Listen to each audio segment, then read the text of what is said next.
পর্দায় তিনি বলিউডের সুপারস্টার, কিন্তু বাস্তব জীবনে তিনি অনেকের কাছে একজন নায়ক, মানবিকতার নায়ক। বলছি সালমান খানের কথা। 2007 সাল থেকে তার প্রতিষ্ঠিত বিং হিউম্যান ফাউন্ডেশনের মাধ্যমে অসংখ্য মানুষের চিকিৎসা ও শিক্ষার দায়িত্ব নিয়ে আসছেন এই অভিনেতা।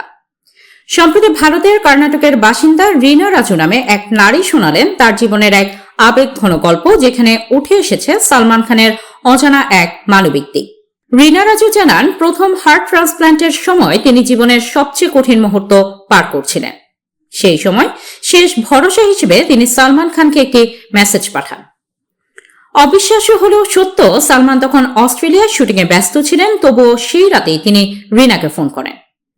শুধু একটি ফোন কলই নয়, টানা 2 ঘন্টা রিনার পরিবারের সঙ্গে কথা বলেন এবং তাকে মানসিকভাবে শক্ত থাকার অনুপ্রেরণা দেন। রিনার ভাষায়, একজন সুপারস্টার হয়েও যেভাবে তিনি পাশে দাঁড়িয়েছেন তা সত্যিই কল্পনার বাইরে। এর পেছনে ছিল আরও একটি মানবিক স্মৃতি। অনেক আগে রিনা তাকে একটি সাইকেল নিয়ে মেসেজ করেছিলেন, আর সেই ছোট্ট বিষয়টিও ভুলে যাননি সালমান। রিনার শারীরিক ও মানসিক সুস্থতার জন্য তিনি তাকে তার অভিনীত রেস 3 সিনেমার শুটিং সেটে নিয়ে যান। সেখানে পুরো একটি দিন কাটান তার সঙ্গে, যেন একজন বন্ধু, একজন অভিভাবকের মতো। 2018 সালে দ্বিতীয়বার হার্ট ট্রান্সপ্ল্যান্টের পর রিনা মুম্বাইতে সালমান খানের বাড়িতে তার সঙ্গে সরাসরি দেখা করেন।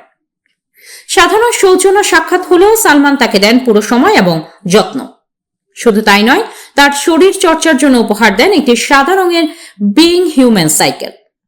আজও যখন রিনা অসুস্থ হয়ে পড়েন, সালমান নিয়মিত তাকে মেসেজ করে সাহস যোগান। রিনার ভাষায়, সালমান খান শুধু একজন তারকা নন, তিনি সত্যিই একজন বিরল মানুষ। বর্তমানে রিনা রাজু সুস্থ আছেন এবং লাইট আ লাইফ নামে একটি ফাউন্ডেশন পরিচালনা করছেন। সব মিলিয়ে এই গল্প যেন মনে করিয়ে দেয়, তারকার আসল পরিচয় শুধু পর্দায় নয়, মানুষের পাশে দাঁড়ানোর মধ্যেই।